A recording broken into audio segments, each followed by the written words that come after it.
Écoutez, nous sommes sous le choc, la police est sous le choc, un peu abasourdi par cette décision. Bon, maintenant, il faut rester serein. Bien évidemment, notre collègue, toujours présumé innocent. On est quand même satisfait que cette audience ayant été rendue publique, il y a quand même certains détails qui sont apparus, notamment que la victime était arrivée capuchée, avait fait demi-tour à la vue des CRS. Bon, l'enquête va se poursuivre, mais effectivement, ce qui prédomine aujourd'hui, c'est la déception, c'est la tristesse, amenée sous état de choc, bien sûr.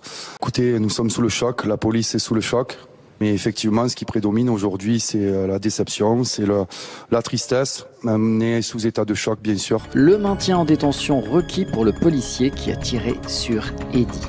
Celui-ci a même fini par avouer un tir de LBD. Voici le compte-rendu des images de la vidéosurveillance. La source est le journal Le Monde et vous pouvez lire le document en faisant pause. À 1h56 du matin, alors qu'il vient d'être touché par le tir de LBD, Eddy est déséquilibré par un violent coup de pied au niveau des mollets ou des chevilles, ce qui faisait chuter le jeune homme au sol. Ce dernier se retrouvait alors en position assise, entouré de plusieurs policiers.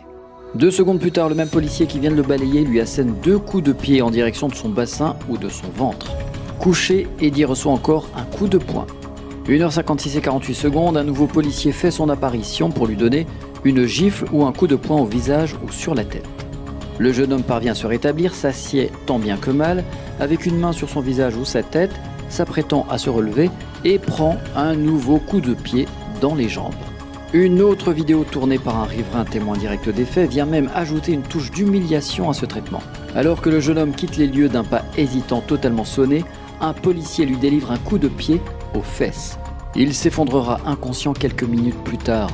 Au moment où le propriétaire d'une épicerie de nuit et son camarade Lilian le chargent dans la voiture qui le conduira en trombe vers les urgences de l'hôpital de la Timone.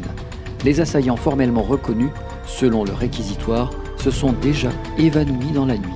Et il y a encore de nombreux policiers qui ont réussi à être solidaires de leurs collègues qui visiblement ont plus que fauté. Mais effectivement, ce qui prédomine aujourd'hui, c'est la déception, c'est la tristesse, amenée sous état de choc, bien sûr.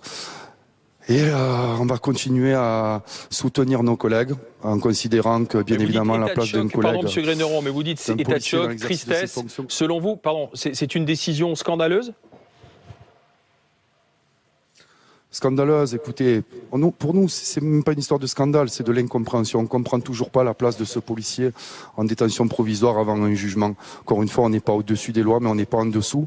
Et on considère, encore une fois, que cette détention n'était pas justifiée pour permettre la poursuite des investigations dans le cadre de cette information judiciaire.